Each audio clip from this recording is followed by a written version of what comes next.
नमस्कार, मैं सतीश शर्मा और आप देख रहे हैं पी सनातन न्यूज। एक बार फिर उत्तर प्रदेश का माहौल बेहद गरमाया हुआ है और इस बार मामला है धर्मांतरण का। जी हां, काफी बड़े पैमाने पर धर्मांतरण का मामला प्रकाश में आया। सरकारें हिल गई और आनन फानन में पुलिस और एसटीएफ ने अपनी जांच शुरू कर दी। दरअसल हुआ यह कि डासना के मंदिर में 2 लोगों को गिरफ्तार किया गया। गिरफ्तार करने के बाद जब उनसे पूछताछ हुई तो खुलासे में 2 मौलवी पकड़े गए और उसके बाद एक के बाद एक कड़ी खुलती चली गई और लगा कि बहुत बड़े पैमाने पर उत्तर प्रदेश ही नहीं बल्कि पूरे हिंदुस्तान में धर्मांतरण का खेल खेला जा रहा था।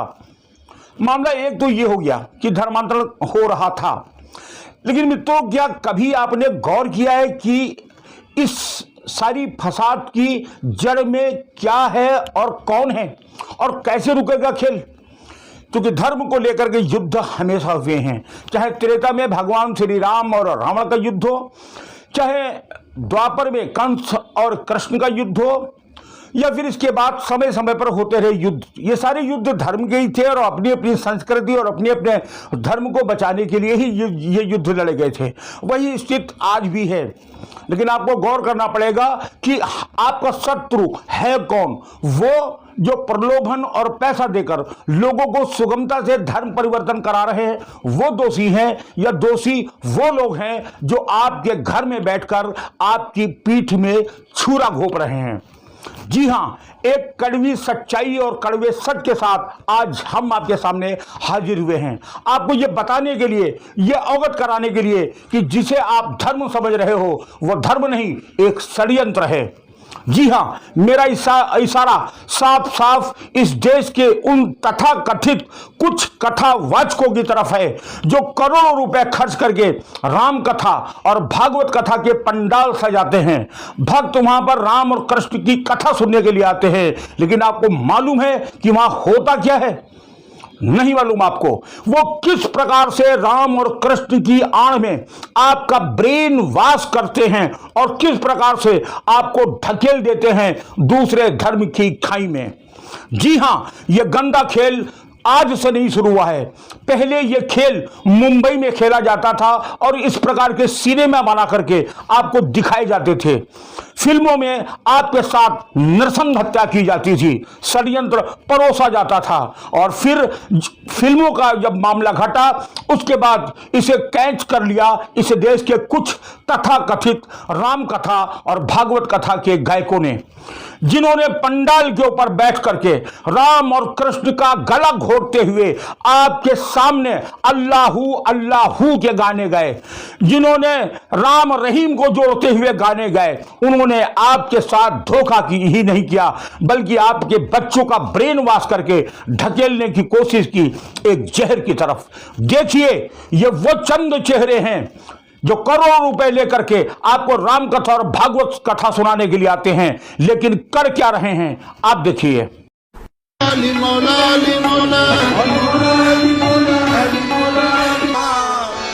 अब कौन पराया, सबको कर प्रणाम, तुझको अल्लाह तेरी मोहब्बत दिल में अल्लाह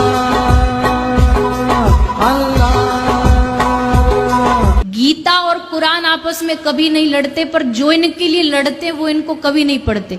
जिस समय नमाज पढ़ी जाए तो हम भी प्रयास करें कि अपनी भागवत बंद करके 5 मिनट के लिए उनके लिए हम अल्लाह को प्रणाम करें। क्या जाता है, क्या फर्क पड़ता है? भीगा भीगा मौसम भीगा भीगा, मौसम भीगा भीगा, दिन मैं तो गिरा, मैं तो गिरा, मैं तो गिरा। देखा आपने, एक तरफ ये कथावाचकों की फौज आपके ब्रेन वॉश करके आपको कहां ढकेल रही है और दूसरी तरफ खड़े हैं हमारे ये राजनेता जो इस प्रकार का फोटो सेशन कराकर सोशल मीडिया पर उन फोटो को डाल करके आपके और आपके मासूम बच्चों के जहन में यह भरने की कोशिश करते हैं कि जहां तुम जिंदा हो, जहां तुम सांसें ले रहे हो, वो तुम्हारा धर्म नहीं है, धर्म तुम्हारा ये है। और ये कह के वो अपनी शक्ल ऐसी बनाकर आपके सामने परोस रहे हैं। देखिए और बताइए क्या है ये भी है एक नंगा सच। चाहे राम कथा वाचक हो, चाहे भागवत कथा वाचक हो, और चाहे हमारे तथाकथित कुछ राजनेता, सब मिलकर के बाकायदा एक धर्म की ब्रांडिंग कर रहे हैं, उसका विज्ञापन कर रहे हैं, उसे जबरदस्ती आपके दिमाग में थोपने की साजिश कर रहे हैं। और आपके मासूम बच्चे इसी ब्रांडिंग में उलझकर, इसी ब्रांडिंग में फंस करके वो पैसा, नौकरी, लड़की और न जाने क्या क्या चाहत रखे हुए अपने धर्म को छोड़ करके दूसरे धर्म में जा रहे हैं। दोषी वो लोग नहीं जो प्रलोभन दे रहे हैं, दोषी ये हैं जिन्हें आप देवता मान करके पूज रहे हैं, जिन्हें बड़ी बड़ी सुख सुविधा और पंडाल दे रहे हैं, जिन्हें आप वोट दे रहे हैं, ये आपके साथ विश्वासघात कर रहे हैं। बस आज यहीं तक नहीं, इसके बाद हमारा ये श्रृंखला, ये सीरिया जारी रहेगा और हम एक के बाद एक ऐसे तथाकथित लोगों को बेनकाब करते रहेंगे और अवगत कराते रहेंगे आपको कि सावधान, जागते रहिए, वरना ये आडंबरी, ये धोखेबाज, ये तथाकथित लोग आपको ही नहीं, आपके धर्म को भी खत्म कर देंगे। नमस्कार।